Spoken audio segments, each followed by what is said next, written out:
Hai teman-teman, kembali berjumpa dengan Kanala. Di video kali ini kita mau bahas tentang 5 saham bagus di market Indonesia yang produknya deket banget sama kita dan potensial untuk investasi. Ini bisa menjadi ide dan referensi investasi untuk kamu yang lagi bingung dan butuh ide saham-saham yang bagus dan potensial. Penasaran? Yuk langsung aja tonton di video kali ini dan ini list lengkapnya. Nah, buat kamu yang mau belajar saham langsung bersama Kanala atau ingin bisa konsultasi saham dengan Kanala, bisa ikuti webinar Investasi Saham 2023 ala Kanala. Ini adalah materi webinarnya dan di webinar ini kita akan sharing seputar strategi investasi Kanala, kemudian juga saham-saham pilihan Kanala, sampai review portofolio Kanala dan juga sharing serta tanya jawab bersama Kanala. Untuk pendaftaran kamu bisa langsung WA ke nomor ini atau bisa juga cek link yang ada di deskripsi video ini. Sampai jumpa di webinarnya ya. Yang pertama ada saham TLKM atau Telkom Indonesia. Kalau kamu merupakan pengguna Telkomsel atau menggunakan layanan dari IndiHome, maka pasti Telkom ini sangat dekat dengan keseharian kamu. Telkom ini punya beberapa lini bisnis, tapi memang yang paling dominan itu dari bisnis data internet dan IT services, khususnya melalui anak usahanya yaitu Telkomsel.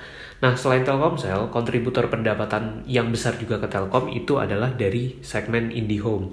Pada tahun 2022, Telkom membukukan net income mencapai 20,7 triliun. Margin profitnya sekitar 14%. Namun perlu diingat, laba Telkom turun di 2022 itu karena ada kerugian investasi mereka di saham GoTo. Kalau misalkan kita keluarkan faktor tersebut, maka sebenarnya secara kinerja Telkom ini masih terus bertumbuh. Ini bisa kita lihat, rincian pendapatan Telkom itu terbesar datang dari pendapatan mobile, khususnya melalui Telkomsel, dan disusul dari segmen consumer mereka. Nah, ini kalau kita lihat untuk rasio profit margin, ini kalau kita lihat net profit margin Telkom itu ada di level sekitar 14,21%. Memang lebih rendah dibandingkan rata-rata 5 tahun ke belakang. Nah, kalau dari sisi valuasi, sebenarnya saham Telkom nggak bisa dibilang murah, tapi paling tidak dia ada di valuasi yang menurut kita masih cukup wajar. PBV-nya sekitar 3 kali dan price earning ratio sekitar 19 kali. Secara dividen, Telkom juga punya dividen yang yield-nya cukup menarik, ada di level 3-4%. Di tahun 2022 ini mereka kemungkinan akan membagi dividen di bulan Juni ini tentunya. Yang kedua ada saham roti Nippon Indosari Korpindo. Produknya sangat dekat dengan keseharian kita, khususnya kamu yang suka beli roti dengan merek Sari Roti. Sari Roti ini punya beberapa produk roti dan kue tentunya, dan ini menurut Kanala cukup menarik karena secara kinerja masih terus bertumbuh. Pada tahun 2022 lalu, net income dari roti itu mencapai 432 miliar, naik dibandingkan tahun 2020 dan 2021. Walaupun secara profit margin kita lihat di sini levelnya sekitar 11%. Jadi marginnya nggak terlalu besar juga sebenarnya, tapi at least bisnisnya masih terus bertumbuh. Nah, ini kontributor pendapatan mereka itu terbesar memang dari segmen roti tawar, kemudian diikuti dari roti manis, dan sisanya dari segmen lainnya. Nah, ini kalau kita lihat valuasi saham roti ini price earning ratio-nya sekitar 18,6 kali. Saham yang tergolong cukup wajar ya valuasinya untuk saham consumer, tapi nggak bisa kita anggap sebagai saham yang murah juga. Namun paling tidak, Kanala masih memasukkan saham ini ke dalam watchlist karena kita memang suka dengan produknya dan juga kita suka dengan bisnisnya yang masih terus bertumbuh.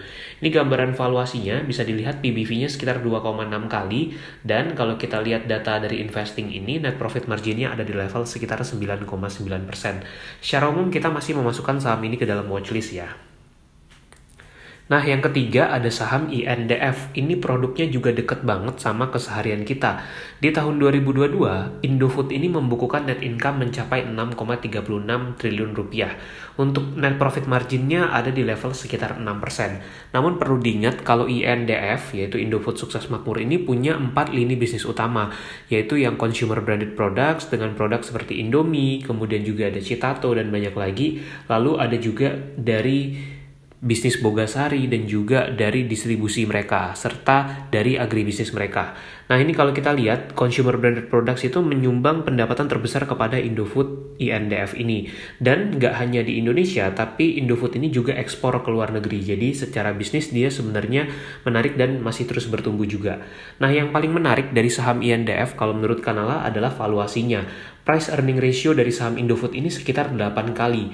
Untuk sebuah perusahaan consumer raksasa yang bisnisnya banyak, valuasi price earning ratio 8 kali menurut kita tergolong valuasi yang murah. Dan kalau kita lihat di sini secara historis dulu saham INDF ini pernah dihargai dengan valuasi yang lebih tinggi.